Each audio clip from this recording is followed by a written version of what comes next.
My parents stole my wedding fund for my twins' lavish celebration. But years later, I made them beg for help and watched karma unfold. I, 28 female, must explain everything here. I've had this rivalry with my twin sister Emily for as long as I can remember. In my case, it wasn't just between us, but I suppose that's normal for siblings. Without even recognizing it, my parents were deliberately pressuring us into it. I was just there, and they've always treated Emily like she's something unique. I'll tell you why this occurred. Emily is precisely 12 minutes my senior. You heard correctly, 12 minutes. It seems that's all it takes to be my family's golden child. Emily was their miracle baby, the one who could do no wrong from the day we were born. I wasn't a horrible kid or anything, but she always received the credit for whatever I did. My first recollection of this partiality dates back to kindergarten. Both of us participated in the school play. I played the main part in Little Red Riding Hood, and Emily got 2 lines as a flower. Emily started crying on stage during the concert after forgetting her lines. My parents missed my entire performance as they hurried to console her right away. Later that evening, they didn't even recognize my accomplishment. All they could speak about was Emily's bravery for trying. For the duration of primary school, this pattern persisted. Emily would be told, "Oh, honey, you tried your best," if she received a C on an exam, but I would hardly be acknowledged if I received consecutive A's. I recall working on a science fair project about renewable energy for weeks in 4th grade. I conducted research, constructed models, and even spoke with regional environmental specialists. When I handed my parents the blue ribbon for winning first place, they hardly gave it a glance. Emily had a difficult day during volleyball practice, but that's still wonderful. Can we discuss this at a later time? After that, I stopped showing them my honors. The worst thing was that they made no effort to conceal their partiality. My dad used to make jokes at family get-togethers about how Emily was their firstborn, and despite the fact that we are twins, those 12 minutes somehow made her the older sister. Emily is our responsible one. She looks after her younger sister, he would remark. I was standing there listening to them, reduced me to Emily's shadow and nothing more. Things started to have a significant psychological impact on me in middle school. I became quite driven to prove myself. I joined as many clubs as I could, including the student council, the debate team, and the math club. I was motivated to excel at everything, so I studied late into the night. Emily, on the other hand, coasted through, doing very little but somehow receiving more attention and recognition. One particular incident in particular sticks out. I was selected to compete in the state-level mathematics competition on behalf of our school in the 8th grade. I prepared for months, frequently studying until 2 or 3 in the morning. Emily had a recreational soccer match on the same day as the competition. In addition to not showing up to help, my parents didn't even inquire about how I was doing. All they could speak about when I brought home the trophy for 2nd place was how Emily needed to be cheered up because her team had lost their game. Ebrowy with greater stakes, high school was more of the same. I was still participating in as many extracurricular activities as I could, taking all of my AP classes, and keeping my GPA at 4.0. Emily spent much of her time at parties and barely kept up a C average. She was still the fun and social one, though, and I was criticized for being too competitive and serious. The discrepancy was brought to light during our senior year. Because of my academic accomplishments, I was named valedictorian, accepted on a full scholarship to a top university, and even had an article in the local newspaper. Emily enrolled at community college after barely graduating. However, my parents bemoaned Emily's failure to get into her first-choice school for the whole of our graduation celebration, which was meant to be for the 2 of us. In their address, they made no mention of my accomplishments. The pivotal moment occurred while attending college. I continued to keep perfect grades while working part-time to support myself while attending a prestigious institution to study computer science. I would return home from every break with the hope that something had changed and that perhaps my parents had begun to see my value. Instead, it was Emily this and Emily that. Somehow, her decision to leave community college after just 1 semester was interpreted as a sign that she was brave enough to follow her own path. Then, in my junior year, came Thanksgiving break. Everything changed when my uncle, who had always had a slightly excessive love for alcohol, made a mistake. He disclosed that my parents hadn't even intended to have twins while he was thinking back on my mom's pregnancy. They were devastated to learn they were expecting 2 children when they had only intended to have 1. My dad, being the docile person he is, simply shrugged and said, "We'll figure it out." My mom had been concerned about how they would manage 2 babies. However, their method of figuring it out was to basically choose a favorite and focus all of their energy on her, which was, of course, Emily, their cherished firstborn. In their minds, those pivotal 12 minutes were the difference. After years of wondering why they didn't care about my accomplishments, everything suddenly fell into perspective when my uncle confessed this to me. When we were seated at the dinner table, it all made perfect sense. I was the afterthought and the unexpected addition, not the child they had hoped for. Something in me altered after that realization. I gave up trying to please them. I put all of my attention into creating my own life instead. I gave my all to my coursework and internships, wanting to succeed for myself, not for them. I received several job offers from prestigious tech businesses by the time I graduated. I took a job at a promising startup as a software engineer, and after 3 years I was promoted to senior developer. Emily, meanwhile, was organizing this lavish wedding after meeting a wealthy man at a pub and having a brief flirtation. Naturally, my folks were ecstatic. They couldn't even recall the name of the company I worked for, yet they spent hours on the phone with her talking about the specifics of the wedding. My company was getting ready for an initial public offering, IPO, and my stock options were worth more than Emily's fiancé made in a year. The irony was that I was actually doing very well. They never inquired about my professional background. It was the wedding fund situation that ultimately crushed my heart. The only one who had ever treated us fairly was our grandmother. She left each of us a sizable sum of money before she died, especially for our upcoming weddings. She had been very explicit that we were to share the money evenly. She told me in private that she was aware of my parents' treatment of me, and that this was her method of making sure I would have something that was exclusively mine. Naturally, though, my parents were unable to honor her last desires. Emily wanted this ridiculously lavish wedding, complete with a celebrity photographer, a fancy outfit, and several locations. They chose to take from my share of the inheritance rather than urging her to cut back or asking her wealthy fiancé to contribute more. They didn't even tell me. They didn't ask. It wasn't until months after the wedding that my inebriated uncle, yes, the same one, spoke about it at another family get-together. They responded angrily when I confronted them about it. "Oh, honey," my mother remarked dismissively, waving her hand. "We were going to tell you eventually. When we can, we'll reimburse you." Even worse was my father's reply, "Well, Emily needed it more. She's the conventional one getting married, and since you're so preoccupied with your work, it's unlikely that you'll even desire a lavish wedding." I felt nothing as I stood in their kitchen staring at these folks who were meant to be my parents. This deep emptiness without any sadness or rage. They were unable to even comprehend the wrongness of what they had done.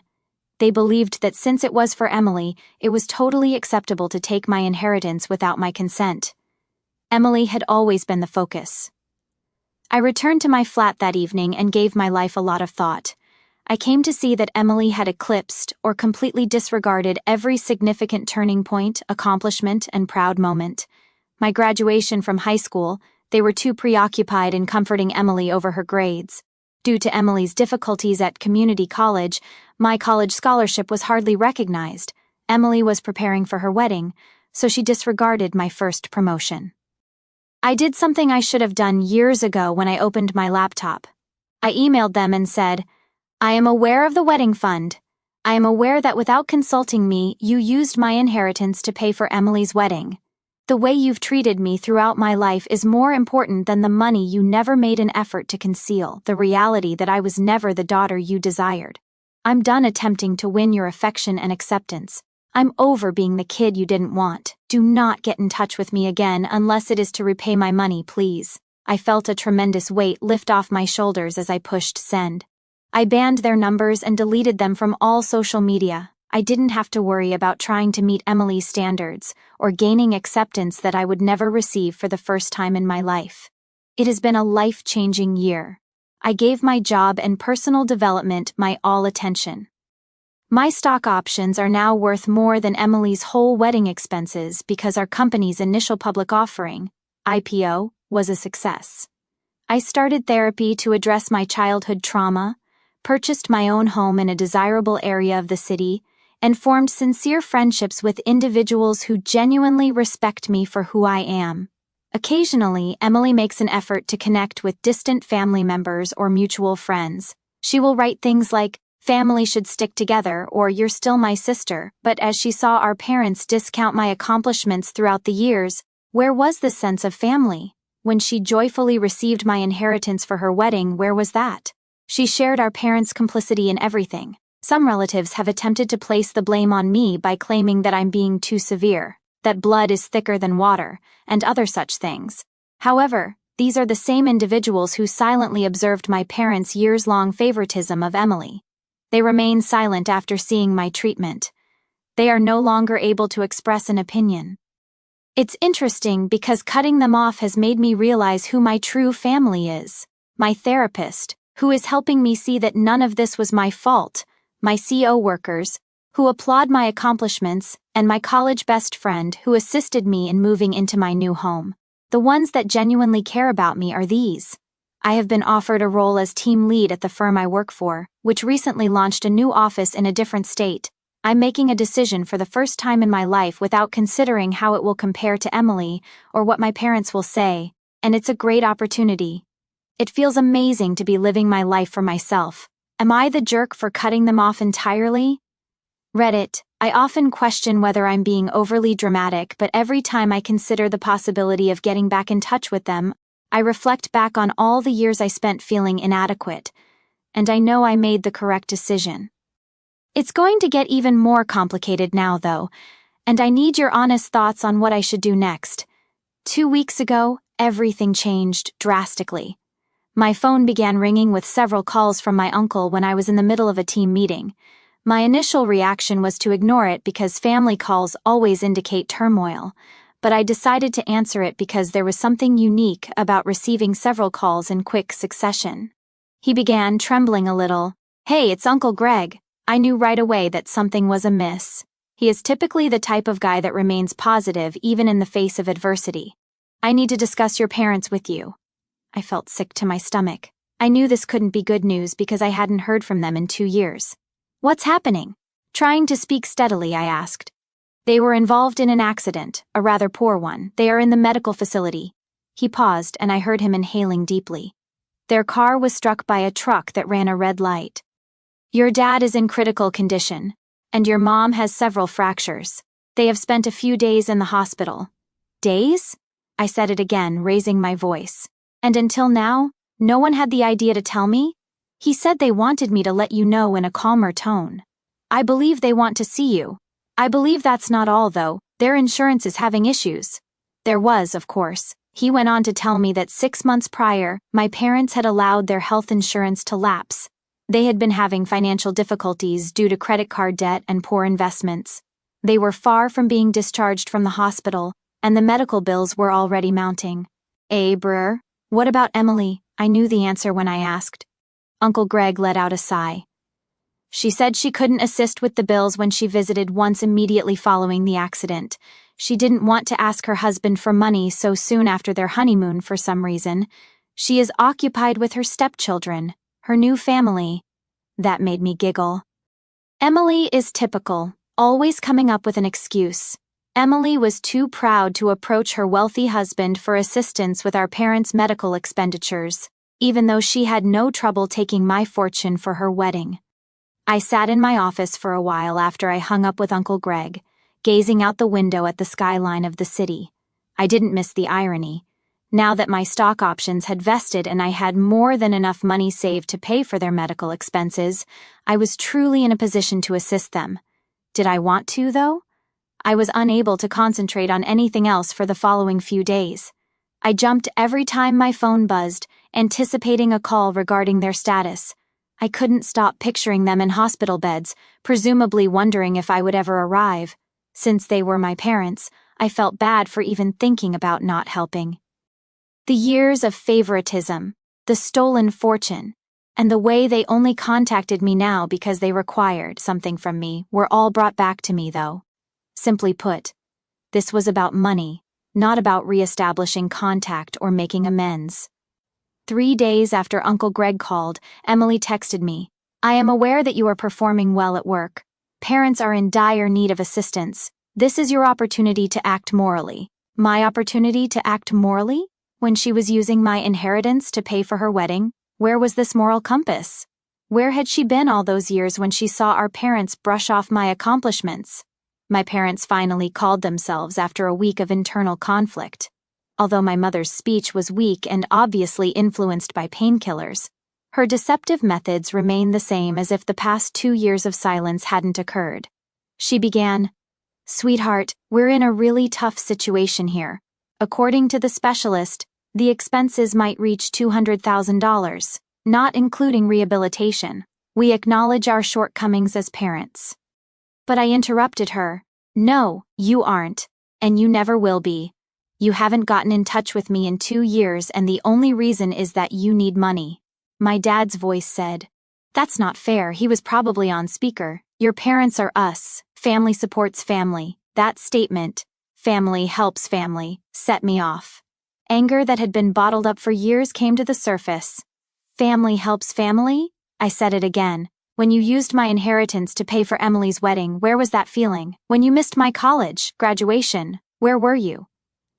Where did you neglect every significant event in my life because you were too preoccupied with showing your admiration for Emily?" After a brief period of silence, my mother began to cry, those recognizable cunning tears I had heard so many times when she wanted to make me feel bad. She said, "How can you be so cruel? The hospital is where we are. Your dad may require surgery. Will you truly desert us at this point?" I inhaled deeply before uttering the words I had been wishing to say for years. "Yes. In fact, yes, I am. All my life, you emotionally abandoned me. You just thought of me as Emily's shadow and your fallback option. Now that Emily is refusing to assist, you turn to me. No, I will no longer be your last option. Starting with 'but we're family,'" my father said. "No," I cut in, "we're not. Since you determined that Emily was the only child deserving of your love, we have not been family. I'm finished. Never get in touch with me again." After hanging up, I blocked their numbers once more. I then texted Emily one last time saying, "They're also your parents. Try it yourself." The days that followed were extremely difficult. I would always have these moments where I would doubt my choice. Was I being too severe? Despite all, should I still assist them? But every time those thoughts surfaced, I was reminded of how they had treated me throughout my life, and how they had only ever contacted me when they wanted something. Yesterday, Uncle Greg gave another call. He attempted to guilt-trip me by claiming that my parents required physical therapy and surgery since their health was deteriorating. He said they might lose everything and that they were discussing remortgaging their home. The problem is that I have no responsibility for their financial difficulties. They made their decisions. They decided to give Emily preference. They decided to squander the money I left them. They decided to allow their insurance to expire. They are currently dealing with the fallout from their decisions. Some may accuse me of being heartless. Perhaps I am, but I've been striving to be good enough to win their love my entire life, and I'm done. I am no longer the fallback option when Emily refuses to take charge. I'm done being the one who has to make all the repairs. For the first time in my life, I'm choosing myself. Even though I realize this makes me seem callous, my mental well-being is more important to me than their guilt trips. My financial stability is more important to me than their shoddy preparation. Reddit. I know I previously questioned whether I was the jerk for cutting them off, but I need to know if I'm the jerk for not helping them pay their medical costs. This one even seems unclear to my therapist. While I feel bad about it, I also think that this is just another instance of them only wanting me around when they need me. And believe me, the narrative doesn't end here. The situation is going to become considerably more intricate. My life took yet another drastic change 3 days ago. I was enjoying a peaceful evening at home after a very demanding workday during which we had completed preparations for the opening of our new office. My doorbell rang at precisely 8:07 p.m. When I was studying some project paperwork, enjoying a glass of pricey red wine. a minor luxury I now permit myself, and some classical music playing softly in the background. I hadn't ordered anything, and most of my friends normally text before coming over, so I wasn't expecting anyone. I froze, staring through the peephole. Emily was standing there, looking like the affluent trophy wife she had become, complete with a fashionable gown, flawless makeup, and a $15,000 Hermes Birkin purse in her hand. I was aware of the irony. That bag alone could have paid for a sizable amount of our parents' medical expenses. I briefly thought about acting as though I wasn't home, but throughout the previous few weeks I had undergone a transformation. I was no longer the person who squirmed around Emily. She had intimidated me for too long, and I had allowed her to win. No more. I opened the door with my cool, controlled, and slightly dismissive corporate boardroom demeanor, leaning against the doorframe. I remarked, "Well, if it isn't my dear sister, what brings you to my humble abode?" Without waiting for an invitation, she swept by me and entered my apartment, Emily's usual behavior. Her gaze swept across my living area, taking in the original artwork on the walls, the contemporary furnishings, and the floor-to-ceiling windows that overlook the city. I could picture her mentally listing everything, most likely contrasting it with her suburban meek mansion. She said, "Nice place," in a tone that suggested the exact opposite. Very cozy. She used the word cozy with that special emphasis that affluent people give to something they think is beneath them. "Stop wasting your time, Emily. Why have you come here?" She turned to me, adjusting her scarf, an anxious habit from childhood. "Mom and Dad are deteriorating. Mom's physical treatment isn't covered by their payment plan, and Dad needs emergency surgery for internal bleeding they missed at first. Unless they can provide proof of payment, the hospital threatens to suspend treatment. They are discussing selling the house." I saw her knuckles whiten as she gripped her fancy purse more tightly, Emily in her classic form. She was clearly preparing for something. "And that's my problem because—" I arched an eyebrow, purposefully imitating her patronizing tone from our early years. "Because you can help them," she said, her immaculate exterior beginning to falter. "I am aware that your business went public. I checked the pricing of the stocks. I conducted research. You've got the cash." That made me giggle. The sound, which was perhaps rougher than I intended, reverberated off the walls of my flat. "Oh, you have been monitoring me? How intriguing. Before using my inheritance to pay for your wedding, did you do this much research? Or prior to your own refusal to assist them in all this? Where is your wealthy husband?" Emily's face turned red. Another vivid memory from my early years. Her dramatic outbursts, which always ended with our parents comforting her, were always preceded by that flush when we were little. "That's different," she stammered as her poise continued to falter. "I now have a new family. I have obligations." Consider stepchildren. We each have our own financial plans, James and I. When a family situation arises, I can't just throw money at it. "Can't just what?" With a strong voice, I interrupted her. "Can't you simply assist your parents who have given you everything? Who paid for your wedding with my inheritance? Who prioritizes you the most? Who didn't attend my college graduation to assist you with your apartment move? Those parents?" She waved her hand dismissively and said, "That's history." But I saw that she stepped back. "This is roughly right now. You're being selfish and they need help." Her use of the word selfish was the last straw. A lifetime of repressed rage and bitterness abruptly solidified into a chilly, unambiguous goal. I went silently to my home office, picked up my laptop and a few papers off my desk, and then went back to the living room.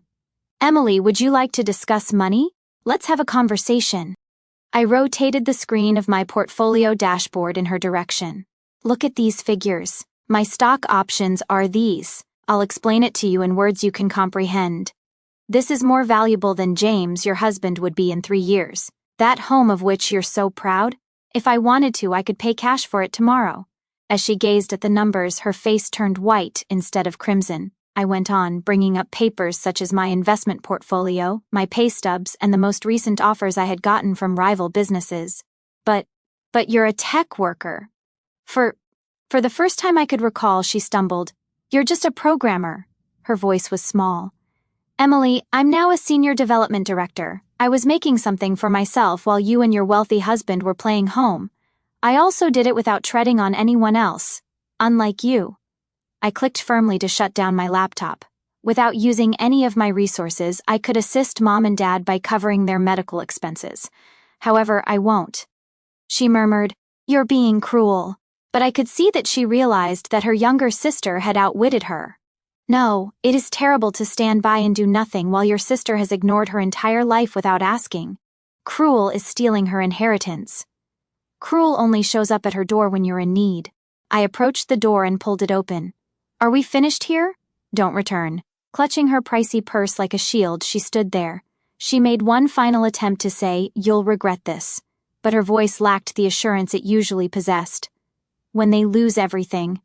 My only regret is that I didn't cut you all off sooner, Emily. Goodbye." I poured myself another glass of wine after she left. A $200 bottle I had been putting away for a special occasion, and this one felt like it. And then I went out to my balcony.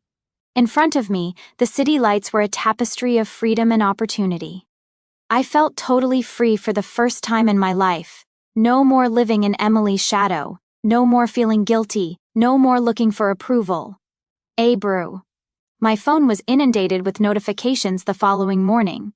Apparently, Emily had spent the night phoning every member of the family she could get through to, telling them how I had changed, how prosperity had made me callous and uncaring, and how I was leaving the family when they needed me most.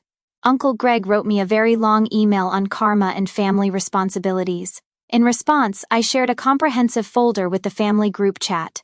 It included scanned copies of my inheritance documents, bank statements that revealed how my money was used for Emily's wedding, text messages from Emily stating that she would not assist with the medical bills despite her affluent lifestyle, and a breakdown of my current net worth that showed exactly how much I could contribute if I so desired. After that, the family conversation became very silent. Our cousin Angela was the only one to reply, "Holy, you actually did it, didn't you? In fact, you were successful on your own." I worked on my future plans over the course of the following few days. In another state, I accepted the promotion, which came with a bigger package of stock options and a substantial raise. The real estate agent believes my apartment will sell for a lot more than I'm asking for in this neighborhood, so I put it up for sale. I've already begun searching for real estate in my new city, this time, perhaps a penthouse.